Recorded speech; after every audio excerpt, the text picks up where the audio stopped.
beast! Ah!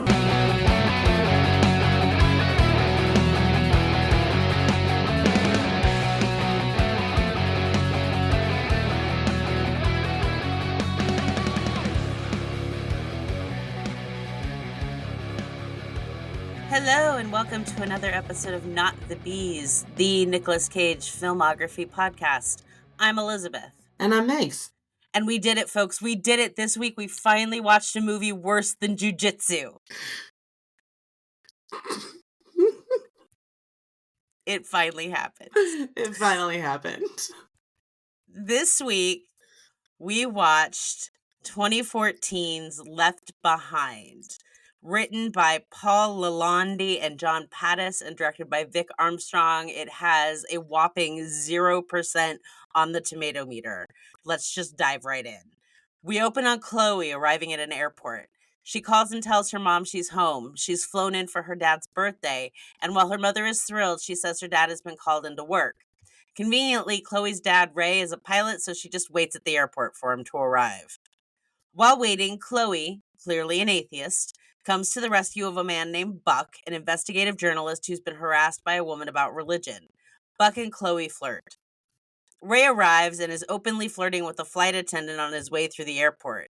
He tells Chloe she's just a coworker, and when she asks where his wedding ring is, he says he never flies with his ring. He has to go. He got called in, so he has to work. He gives her the keys to his car, and they say goodbye, and Ray walks towards his gate. Buck is stuck around and heard everything, so he flirts a little more until the lady at the gate calls over to Buck that he has to come in if he wants to fly on this plane. Chloe and Buck take extra time making googly eyes at each other until a baggage guy pulls up and gives Chloe a pair of tickets to a sporting event or something for her dad. He says it took 2 weeks to get them. The gate attendant is thoroughly annoyed at this point, but Chloe keeps Buck a moment longer. He's conveniently taking the same plane her dad is flying, and she writes a note to her dad on the tickets envelope and asks Buck to give it to him. Finally, in the plane, Buck somehow is given access to the cockpit and gives Ray his tickets. The plane takes off. Chloe goes home. Chloe and Mom get into an argument about religion because Chloe thinks she's crazy and Mom just wants her safe. Chloe storms from the house, but her little brother, Ramy, and that is the worst goddamn name ever, Ramy, wants to come with her, so she takes him to the mall. At the mall, they walk around and look at things, but when they get to the food court, suddenly Ramy disappears from Chloe's arms while she's holding on to him. Several other people and children have also disappeared. On the plane Ray is flying, all of the children have disappeared along with some adults, and everyone is freaking out. Back on land, bad shit is happening. Vehicles are crashing, things are falling. Chloe almost gets crushed in a parking lot, and her dad's car is toast. The next 45 minutes are people on the plane freaking out while Chloe runs through town looking for her brother before she gets to her own goddamn house. Once home, she sees her mother is also missing. She was in the shower, and the only thing there now besides running water is the necklace she never takes off and her wedding ring. She runs to a church where the priest tells her it was the rapture, and he didn't get taken because he knows the words, but he's not a true believer. Somehow this doesn't comfort Chloe, and she runs away like he's the devil.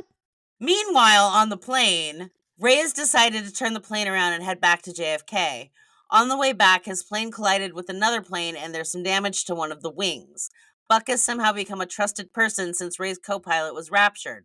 It must have been all of the I'm a famous person flirting with your barely legal college-aged daughter that makes him trustworthy. Buck helps calm the passengers and helps Ray figure out what's going on with the wing when we learn the wing is losing fuel, and then it catches on fire. Ray says if they're flying ahead of the flames, it'll be fine. It'll go out eventually. And spoiler alert, he's right. Ray keeps trying to call Chloe, but there's no service until they get about 20 minutes from JFK. Because of this, Chloe believes her father is dead from a voicemail she heard when she went home to find her mother missing. She spent the entire day running through town, and now baby girl is tired. She goes to a bridge. She climbs all the way up to the very top and says a prayer to her mother. Right before she presumably goes to fling herself from the bridge, her phone rings. It's Buck, because he totally scored her digits. Chloe is overjoyed because her dad is alive. Ray tells her about the fuel issue and they may not make it, but he loves her so much. The call cuts out. Anyway, at some point, they're able to reconnect, and Chloe tells Ray she has a road for him. It's under construction, so no traffic. She gives him the coordinates, but he needs something bright to be able to see. Chloe sets fire to the end of the construction site, and a giant fireball shoots into the sky. Ray has his heading, and he glides the plane in. Chloe runs some more to reach the plane and gets to Buck first and gives him a much more familiar hug than someone she met a handful of hours ago in an airport while she was waiting, trying to catch her dad in something, deserves. Then she goes to hug her dad. They all turn to look out at the city. It's on fire. Buck says it looks like the end of the world. Chloe says it's not. It's just the beginning. The end. Megan! Yeah. Let's start with my notes, shall we? Sure. I took 1.5 pages of notes. My first note is, oh God, why am I doing this? This is bad from the jump. I should have gotten high. I could still get high. What did you think of the movie? Oh, man. So, I do literally want to hear every one of your thoughts and notes that you wrote. Despite the content of the movie being as bad as it was, the action in the movie was actually also quite disappointing. Okay, let's just start off with the fact that Nicolas Cage's character, his name is Ray Steele. Ray Steele, Jesus Christ. And his son's name is fucking Remy. It's the dumbest thing. I want to point out. Just say Rapture. Why won't they just say Rapture? Why is this written from the standpoint of no one in the world except a small sublet of people, like, it is understanding that there's a thing called the Rapture? Like, everyone fucking knows what the Rapture is. So I wrote a really good note about that. The attempts to play up on the secular aspects of this. Okay, so let's step back for a second. Left Behind is a series of books about the Rapture. It was made into a TV movie starring Kirk Cameron. Yeah. And then it was remade into this as an attempt to get it into the broader zeitgeist. Yeah. And have it get like a real theatrical movie, right? They got a real theatrical movie star named Nick Cage. Right. And Chad Michael Murray. I don't want to disappoint. Michael Murray. Yeah. The woman that played his wife is also quite famous. Oh, Leah Thompson. Yes. Even though she literally had like a cumulative 2 minutes of screen time. So there are attempts to play up the secular aspects of this movie. And that is a good instinct, but really poor execution. So fucking bad. And they do this thing on the plane because, first of all, it takes 35 fucking minutes for everyone to get raptured. So why are we meeting all of these people and having these conversations when half of them are going to go missing? We also don't know who any of them are. Right. None of them have names. None of them have backstories that we know, except for 2 people, one of whom is a little person, right? So he's an interesting aesthetic. We have a guy who could be Middle Eastern, so obviously we're going to pay attention to him. And then there's an oil guy. So, of course, we're going to pay attention to him. And then the only 2 black people on the plane. So what they do to play up the secular aspects of this movie is they have everyone on the plane trying to play detective and figure out what's going on. And they are playing up the delusional choices. Like, one person is like, maybe they're all still here, they're just invisible. Another person, maybe we left them there. Right. Maybe we're not in the right time or space. Right? They're throwing out these aliens. Aliens is one of the ones that they throw out. They periodically throw out these options, for lack of a better term. Mm-hmm. But all that does is, when you decide on the heaven theory, it makes it look like it's just another one of those delusional options. Yeah. It doesn't come across as like, ah, yes, that must be the answer. Yeah, it does absolutely nothing to lend to its own fucking argument at all. It is as equally ridiculous as they're all invisible. It also was difficult to know for most of the movie up until the point where Ray's plane collides with the other one, that it wasn't just children that were raptured. For the entirety of the movie up to that point, it's only played up that children are missing, other than her mother. That's it. That's it. The guy sitting next to the little person, he disappeared. And Right. he had a few he had a few lines of dialogue, so... He did. And the only interesting thing about him was the gun. Right, and the badge. He was a marshal. Yeah. Can I just say, I wrote down here, little person, movie just got 10 times better. I also wrote down a note about little person, because at the end of the movie, when they are exiting the plane, little person tossing. That's so fucking rude. Yeah. I wrote down, for fuck's sake, how long have I been watching this? Oh, finally, 30 minutes in. Yeah, it was 30. I paused. It was 35 minutes into the fucking movie before everyone gets raptured. And what I love is they're in the mall, Chloe and Raimi. Mm-hmm. Raimi. They're in the mall. People get raptured. Immediately the looting starts. Yeah. Because that's what... We're heathens. The first thing that we would fucking do is start taking. Right? They're going through people's purses. They're walking out with giant TVs. Yep. I want to pause for a minute and read this note, which was, my God, the music. Oh, the music. It sounds like the free trial of music. It literally does. Like the free trial of music to life. Like, this is what music could sound like. Like, if you were an alien coming to this planet and like someone uber Christian was in charge of the welcoming committee, this would be the sampling of music that they would hear. And it's nothing but like white girls trying to be like sensational pop stars singing about the saddest shit. Yeah. Because nothing about Christianity is like happy. Nothing about it is up. I'm even talking about the background music. Oh yeah, that too. It's so bad. It's so minimal. It's like it was their first day. Anyways. Chloe is running through town, and you're right, she runs literally everywhere.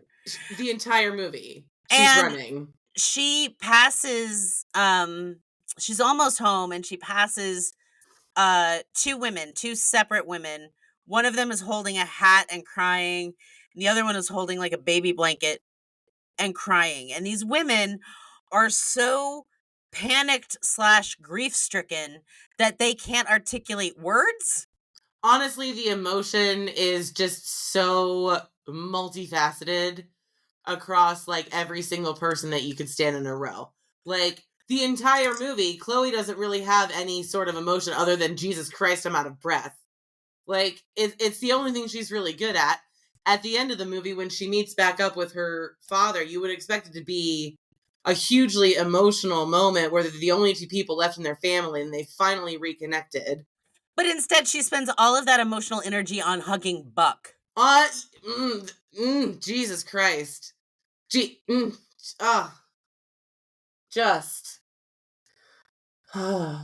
This movie is so apple pie American that I think apple pie would probably, like, just want to kill itself. It's so bad. So, let's talk about the good. Sure. This is the straightest Nick Cage has ever played anything in his life. Fair.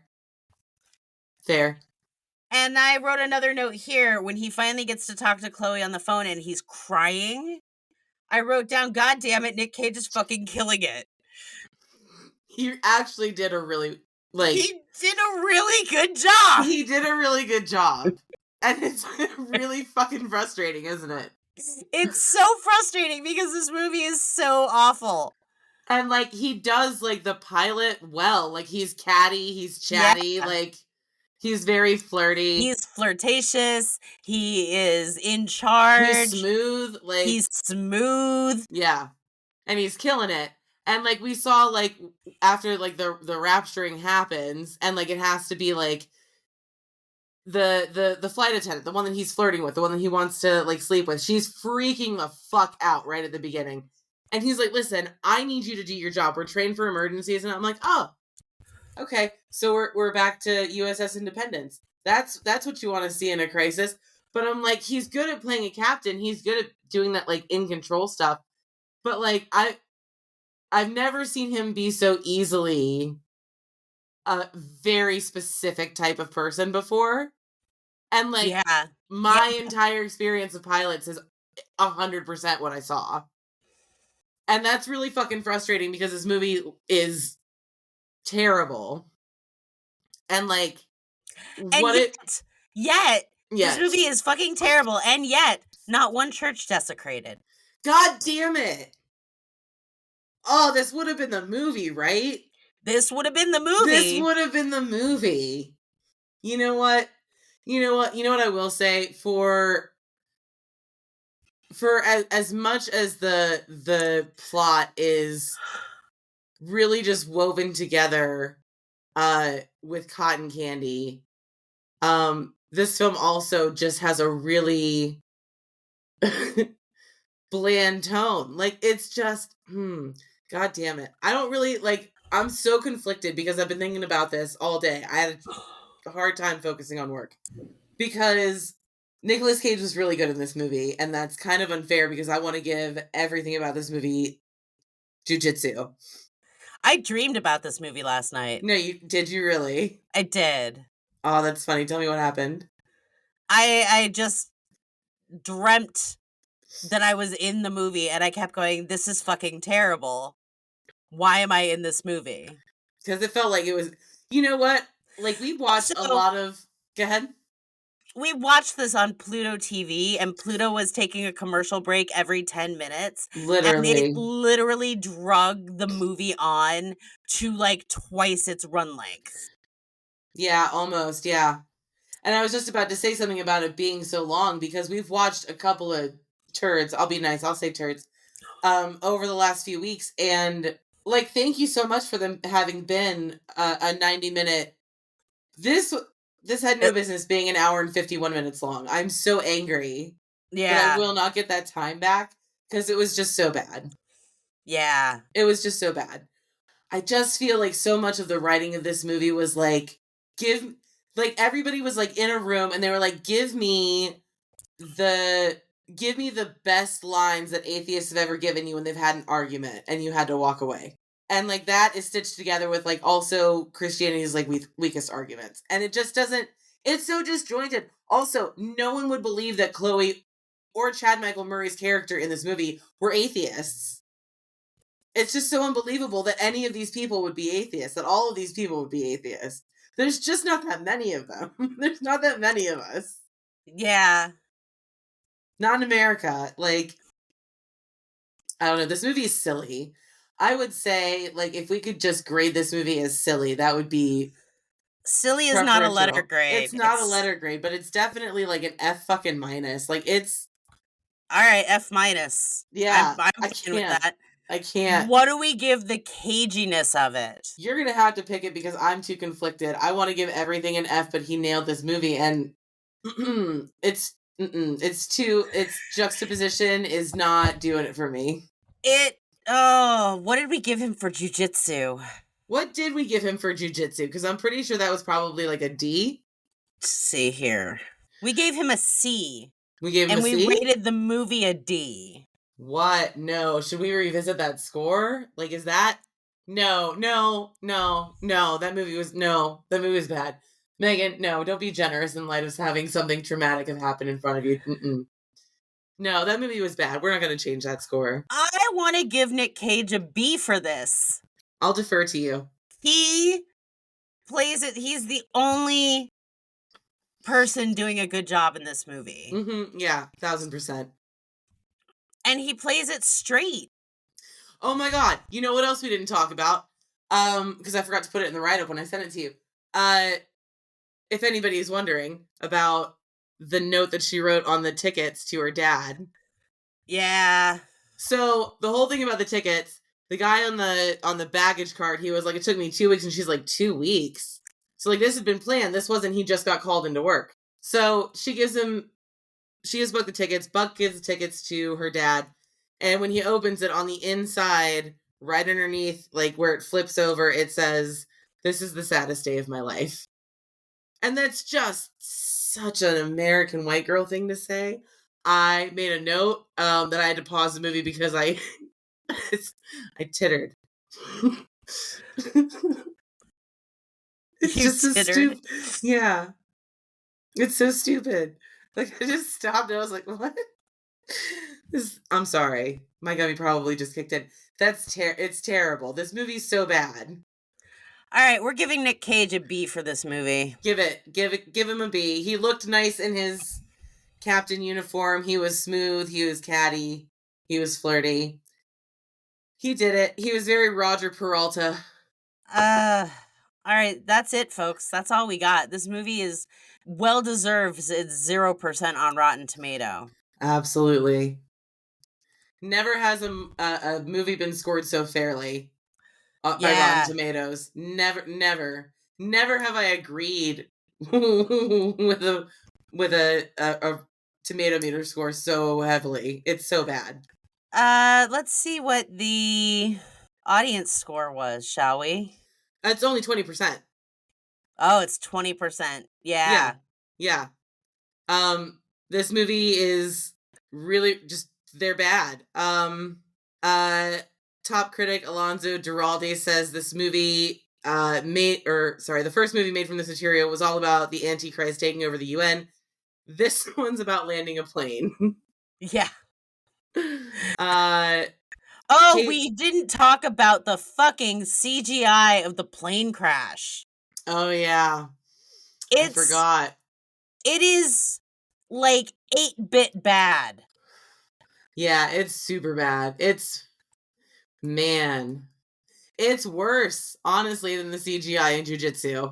It's honestly, and it was made in 2014. Like, I don't understand. Like, was the technology available to Peter Jackson for the Lord of the fucking Rings not available? Like, from 1999?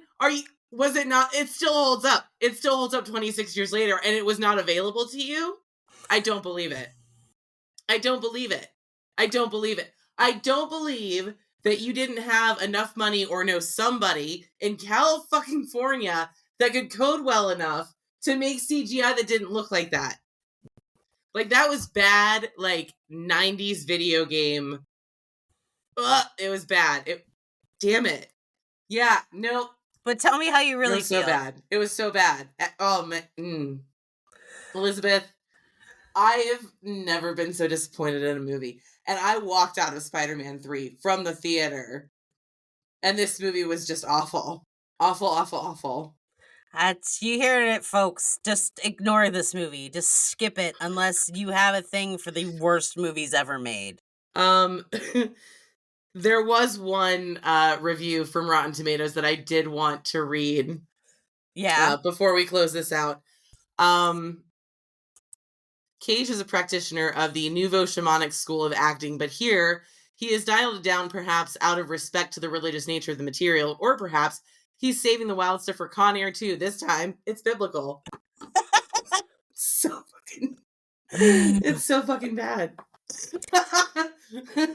Put the Bible back in the box. Stop. Oh, Jesus. All right, folks. This movie sucks. Skip it. Seriously, don't watch it. But that's going to be it for us this week. If you want to follow along with us on social media, we are on Instagram at NotTheBeesPod. We have a Patreon at patreon.com/NotTheBees, where you can kick us a few bucks and get early access to this and other episodes. We are a little punchy from having watched this giant pile of crap, But that's it for this week. I've been Elizabeth. I've been Megs. And we'll see you next time.